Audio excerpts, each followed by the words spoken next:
মানুষের জীবনের সবচেয়ে গুরুত্বপূর্ণ 5টি জিনিস কি বলতে পারবেন? আচ্ছা, আমি বলছি, আপনি একটু মিলিয়ে দেখুন। 1 নম্বর, স্বাস্থ্য। শারীরিক এবং মানসিক সুস্বাস্থ্যের গুরুত্ব অপরিসীম।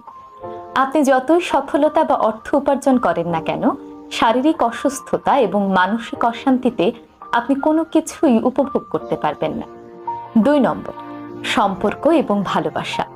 আমাদের পরিবার, জীবনসঙ্গী, বন্ধু বান্ধব, এই যে সম্পর্কগুলো আছে, এগুলো আমাদের জীবনের চালিকা শক্তি।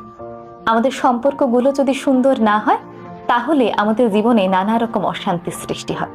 আর এই অশান্তির কারণেই আমরা জীবনকে সুন্দরভাবে উপভোগ করতে পারি না। তাই আমাদের এই সম্পর্কগুলো জীবনের অনেক গুরুত্বপূর্ণ অংশ। 3 নম্বর, উদ্দেশ্য এবং লক্ষ্য। এই 3 নম্বর পয়েন্টটাকে আমরা জীবনে অনেকেই স্কিপ করে যেতে চাই, অথচ এটি জীবনের অত্যন্ত গুরুত্বপূর্ণ একটি জিনিস।